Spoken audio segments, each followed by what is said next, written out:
Hello guys. तो episode की शुरुआत में हम देखते हैं कि एक जापानीज ऑफिसर होंगजो की आर्टिस्ट गर्ल को बुली करता है और उसके साथ बदतमीजी करने लगता है। तभी वहां पर होंगजो आ जाती है और अपनी ड्रेस रिमूव करके उसे ये सौदा करती है कि अगर वो इसे ड्रिंकिंग कंपटीशन में जीत गया तो उसके साथ जो चाहे कर सकता है, और वो भी इसके लिए रेडी हो जाता है। वहीं दूसरी तरफ योन शिंजो के साथ होता है, जिनका लास्ट एपिसोड में ही भरत मिलाव हो गया था। तब योन उसे बताता है कि वो मास्कमैन के पीछे ही यहाँ आया है। शिंजू कहता है कि हमें रैंक को सच बता देना चाहिए कि 1 महीने बाद हम अपने टाइम पीरियड में वापस चले जाएंगे। योन कहता है कि वक्त आने पर उसे सब पता चल ही जाएगा, लेकिन रैंक बाहर से उनकी सारी बातें सुन लेता है और सैड होकर वहां से चला जाता है। फिर सीन शिफ्ट होता है और हम देखते हैं कि होंगजो का कंपटीशन शुरू हो जाता है। लेकिन ये क्या, होंगजो एक तरफ और सारे जापानीज ऑफिसर एक तरफ। पर वो तो जानते ही नहीं थे कि वो एक माउंटेन गॉड है। योन देखते ही समझ जाता है कि आज तो इनकी शामत आने वाली है, क्योंकि इन्होंने होंगजो से पंगा जो लिया है, और होता भी ऐसा ही है। वो सब हार जाते हैं, जिस पर जापानीज ऑफिसर को बहुत गुस्सा आता है और वो होंगजो की आर्टिस्ट गर्ल को जोरदार थप्पड़ मार के चला जाता है। ये देखकर होंगजो को बहुत गुस्सा आता है और वह उस ऑफिसर को अच्छे से मजे चकाने लगती है और उसके सारे कर्मों की सजा वो उसे इसी जन्म में दे देती है और उसे जान से ही मार देती है। दूसरी तरफ रैंक सच जानकर बहुत दुखी होता है और एक बार में जाता है, जहाँ उसे वही लड़की मिलती है जो होटल में उस पर लाइन मार रही थी। इसका नाम यो ही होता है, जिसका सपना होता है सिंगर बनना, लेकिन ये एक मरमेड है। वहीं एक आदमी उसे बहुत छेड़ रहा था, तो रैंक उसकी अच्छे से बैंड बजा देता है, जिससे इम्प्रेस होकर वो रैंक को अपना मरमेड स्केल देती है और कहती है जब भी तुम किसी प्रॉब्लम में होंगे मैं तुम्हारे पास पहुंच जाऊंगी। फिर सीन शिफ्ट होता है और हम मू योंग को देखते हैं, जो एक शैतानी जगह पर पहुंच जाता है, जहां का मोंग उसे रोकते हुए कहता है कि तुम्हारे अंदर से ब्लड की स्मेल आ रही है, यानी कि तुम अधर्मी हो। मैंने 500 साल से इस सील की रक्षा की है, लेकिन अगर ये टूट गई तो सब कुछ बर्बाद हो जाएगा। पर मू योंग उसकी एक नहीं सुनता और उसके आदमियों को मारने लग जाता है, और फिर वो एक स्पेल बोलता है, जिसके बाद देखते ही देखते उन आदमियों के साथ साथ मोंग भी जलकर राख हो जाता है। डायमंड गर्ल को बाहर निकालने के बाद उसे योन के पास भेज देता है और वो योन पर अटैक कर देती है और कहती है तुम्हें अपना प्रॉमिस नहीं तोड़ना चाहिए था। योन डर के उठ जाता है। उसके बाद रैंक और योन उस लड़की को ढूंढने लगते हैं, पर वो तो उन्हें मिलती ही नहीं। नेक्स्ट मॉर्निंग योन और रैंक खाना खा रहे थे। होंगजू भी वहां से गुजरती है, तो योन पूछता है कि मास्क मैन मिला या नहीं, तो होंगजू कहती है कि कोशिश अभी जारी है। और हमें पता चलता है कि बचपन में योन, होंजू और मू योंग ये तीनों बेस्ट फ्रेंड थे और माउंटेन गॉड बनने की तैयारी साथ में ही करते थे।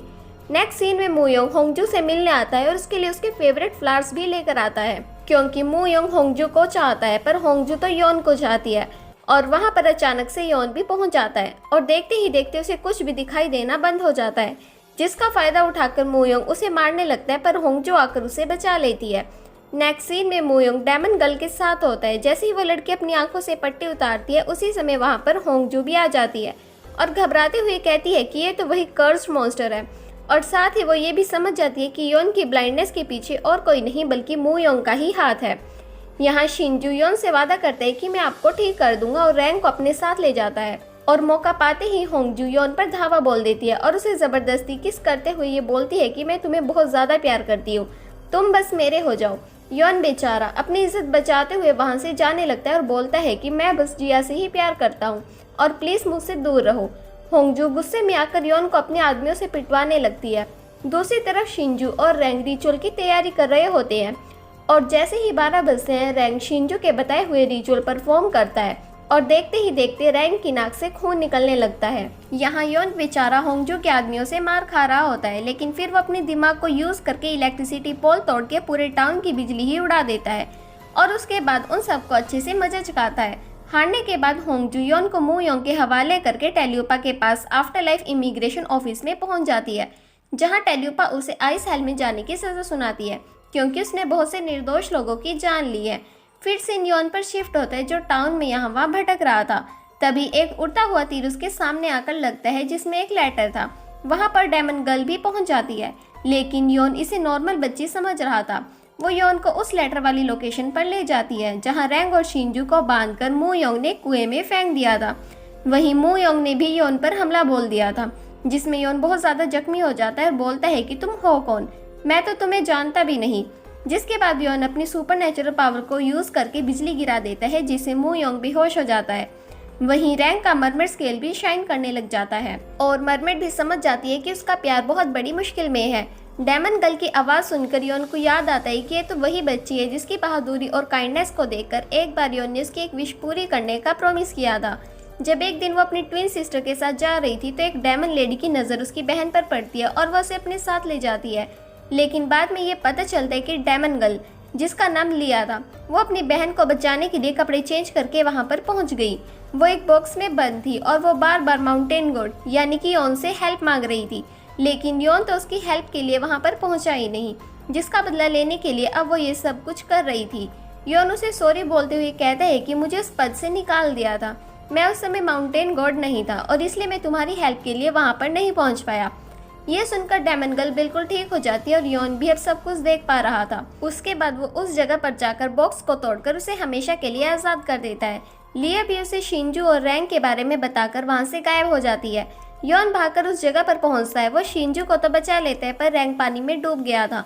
तभी वहाँ पर मरमेड आती है और रैंग को बचा लेती है। योन ये देखकर खुश हो जाता है कि उसके जाने के बाद कोई तो है जो उसके भाई का ध्यान रखेगा। उन दोनों के हाथ में रिंग का साइन भी बन जाता है। नेक्स्ट डे रैंग को घर लाकर मरमेड उसका अच्छे से ख्याल रखती है। दूसरी तरफ मूयोंग ने किंग ऑफ गॉड यानी यूरी के डैड के घर से सारा सोना चुराकर गांव वालों में बांट दिया, क्योंकि वो गोल्डन रूलर को ढूंढ रहा था पर वो तो उसे मिलता ही नहीं। जैसे ही योन को ये सब बात पता चलती है वो शिंजू के साथ वो बॉक्स चोरी करने के लिए यूरी के घर पहुंच जाता है और शिंजू को वो बॉक्स लाने के लिए अंदर भेज देता है। लेकिन अचानक से यूरी भी वहां पर पहुंच जाती है जो उसे गोली मारते हुए कहती है, आखिर तुम हो कौन? शिंजू सोचता है कि शायद ये उसकी वाइफ यूरी है, पर वो कहती है कि मैं यूरी नहीं सनवू हूँ। शिंजू वहाँ से भाग जाता है और कहता है, ये तो मेरी वाइफ है ही नहीं। शिंजू एक फॉक्स है इसलिए उस पर गोली का असर नहीं होता। दूसरी तरफ होंगजू भी आई सेल में अपनी सजा भुगत रही होती है और टेल्यूपा के हस्बैंड की बातों से वो समझ जाती है कि योन और मूयोंग दोनों ही इस दुनिया के नहीं हैं, वो किसी दूसरे ही टाइम पीरियड से आए हैं।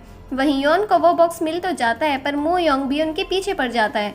योंग और उसकी भी ज़बरदस्त फाइट होती है और रैंग भी अपने आदमियों के साथ वहां पहुंच जाता है, जिसके बाद मूयोंग वहां से भाग जाता है। जैसे ही वो लोग उस बॉक्स को खोलकर देखते हैं उसमें उन्हें वो गोल्डन रूलर मिल जाता है जो कि जैपनीज पीरियड के बाद से ही गायब हो गया था।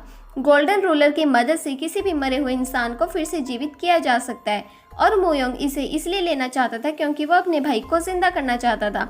यहाँ टेल्यूपा मूयोंग से मिलने पहुंच जाती है, जहाँ ये पता चलता है कि टेल्यूपा ने ही इन तीनों बच्चों को यानी मूयोंग, योन और होंगजू को पाला था और उन्हें माउंटेन गॉड बनाया था। जिसके बाद योन को इंसानी लड़की यानी जिया से प्यार हो गया था, जिसकी वजह से उसे माउंटेन गॉड के पद से हटा दिया था। मूयोंग ने भी कुछ गुनाह किए थे जिसके चलते टेल्यूपा ने उसे स्टोन में बदल दिया था, लेकिन मूयोंग फिर से जिंदा हो गया था। पर ये तो अभी भी राज ही है कि लिविंग और डेड बाउंड्रीज के साथ किसने छेड़छाड़ की है। ये जानने के बाद कि मूयोंग अपने भाई को जिंदा करना चाहता है और योन और टेल्यूपा से बदला लेना चाहता है तो टेल्यूपा उसे बेस्ट ऑफ लक बोलकर वहां से चली जाती है। दूसरी तरफ रैंग घोड़ा लेकर योही के पास पहुंच जाता है क्योंकि वो घुड़सवारी सीखना चाहती थी, लेकिन उसके प्लान पर पानी फिर जाता है क्योंकि वो तो रैंग के साथ घूमना चाहती थी और यहाँ तो उसे अकेले ही जाना पड़ता है। रेस्टोरेंट के बाहर योन और शिंजू का एक बेबी मिलता है जिसे कोई वहीं छोड़कर चला गया था। योन के कहने पर भी शिंजू उसे नहीं छोड़ता क्योंकि वो उसके पेरेंट्स को ढूंढना चाहता था। यहाँ रैंग और योही के बीच बहुत ही इमोशनल बातें होने लग जाती है क्योंकि योही इस सिटी और अपने सिंगर बनने के सपने को छोड़कर वापस से समंदर में नहीं जाना चाहती थी। जैसे ही वो दोनों जाने लगते हैं योही मरमेड होने के कारण ज़्यादा देर चल नहीं पाती, तो रैंग उसे अपने साथ घोड़े पर ले जाता है और फाइनली योही का ड्रीम पूरा हो जाता है। जैसे ही रैंग रेस्टोरेंट पहुंचता है उस बच्चे को देखकर बहुत गुस्सा हो जाता है और उसे छोड़ने को बोलता है, पर शिंजू उस बच्चे को रखने की जिद करने लग जाता है जब तक उसके पेरेंट्स नहीं मिलते। शिंजू बेबी के लिए खाना लेने जाता है तो दोनों भाई इस बात का फायदा उठाकर उसे दूसरों के घर के बाहर छोड़ आते हैं। लेकिन हैरानी की बात तो यह है कि वो बेबी फिर से वहीं उनके रेस्टोरेंट के बाहर पहुंच जाता है। वो दोनों बार बार उसे छोड़कर आ रहे थे और वो बार बार उनके डोर के बाहर पहुंच जाता था। वो कोई नॉर्मल बेबी नहीं था बल्कि उसके अंदर सुपरनेचुरल पावर्स थी क्योंकि उसके हेड पर डेथ को कंट्रोल करने वाला निशान था। वहीं होंगजू भी आई सेल से रिहा होकर अपने रेस्टोरेंट में आ गई थी जो कि बहुत सुंदर बनकर फिर से उनको अपने प्यार में फंसा रही थी। लेकिन योन उस पर अपनी जैकेट डालते हुए कहता है कि तुम मेरी बहुत अच्छी दोस्त हो पर जो तुम चाहती हो वो नहीं हो सकता। योन उसे उसकी फेवरेट बेरीज देकर वहाँ से चला जाता है। दूसरी तरफ यूरी अपने डैड के साथ होती है क्योंकि उनका सारा गोल्ड और ज्वेलरी चोरी हो गया था, जिसका शक उन्हें अजीब से दिखने वाले आदमी पर होता है। वो लोग उसे पकड़कर ले जाते हैं। वहीं रैंग योन और शिंजू से कहते हैं कि ये बेबी अब से हमारे साथ ही रहेगा क्योंकि इसकी वजह से आज मैं बहुत सारे पैसे जुए में जीत गया हूँ। मू योंग अपने भाई की ग्रेव पर बैठा होता है और कहता है कि मैं योन को नहीं छोड़ूंगा, और उसने उस लड़की को भी वहीं रखा था जो कि याचाज राक्षस थी। वहीं चीफ ऑफिसर ने जिस आदमी को पकड़ कर रखा था वो उनसे एक डील करते हैं कि अगर वो उसे वो बच्ची ला कर देंगे जो कि रैंग और शिंजू के पास है, तो वो उन्हें गोल्ड माइन के बारे में सब कुछ बता देगा। जिसके बाद जापानीज पुलिस बच्ची के पोस्टर पूरे टाउन में लगा देती है, जिस पर यह लिखा होता है कि जो भी ये बच्ची ला कर देगा उसे बहुत बड़ा इनाम दिया जाएगा। योन और रैंग भी उस बच्ची को वहां पर छोड़ने जा रहे थे, जिसे देखकर सब लोग पहचान जाते हैं और उनके पीछे भागने लगते हैं। लेकिन जैसे ही वो रैंग को पकड़ते हैं उन्हें बच्ची तो मिलती ही नहीं, क्योंकि वो तो योन के पास थी और वो उसे बस में लेकर जा ही रहा होता है कि बस में भी बैठे लोग उसे पहचान लेते हैं और उसके पीछे भागने लगते हैं। योन उसे बास्केट में रख के उन लोगों से फाइट करता है। तभी वहाँ पर गार्बेज वाला आता है और उस बास्केट को गार्बेज समझकर ले जाता है। योन उसे ढूंढने लगता है। वहीं शिंजू बेचारा, जिसके कपड़े उन लोगों ने फाड़ दिए थे, वो योही की शॉप पर आता है और शर्ट लेकर वापस चला जाता है। जैसे योन घर पहुंचता है वो देखता है कि बच्ची फिर से उसी के डोर के सामने होती है, जिसे देखकर योन की जान में जान आ जाती है और वो बहुत खुश हो जाता है। दूसरी तरफ यूरी शॉप पर जाकर वो शर्ट ढूंढने लगती है जिसे शिंजू पहनकर चला गया था। वो बहुत परेशान हो जाती है क्योंकि उस शर्ट पर सीक्रेट कोड्स लिखे हुए थे, जो कि अगर लीक हो गए तो यूरी बहुत बड़ी प्रॉब्लम में फंस जाएगी। शर्ट लेने के लिए यूरी शिंजू के पास जाती है, पर शिंजू उसे देता ही नहीं। और यहाँ होंगजू भी 1938 वाले योन से मिलने पहुंच जाती है, जो कि अफीम के नशे में धुत था, और उसे देखकर होंगजू के फेस पर बहुत बड़े वाली स्माइल आ जाती है। इसका मतलब ये मैडम फिर से कुछ न कुछ ज़रूर करने वाली है। चीफ ऑफिसर के आदमी भी उस बच्ची को लेने के लिए योन के पास पहुंच जाते हैं और कहते हैं कि अगर हमें ये बच्ची नहीं मिली तो हम रेस्टोरेंट में रह रहे सभी लोगों को मार देंगे। और यहीं पर यह एपिसोड खत्म होता है। आगे क्या हुआ देखने के लिए नेक्स्ट एपिसोड ज़रूर देखें। अगर आपको ये इंटरेस्टिंग स्टोरी अच्छी लगी हो तो प्लीज़ चैनल को सब्सक्राइब ज़रूर करें।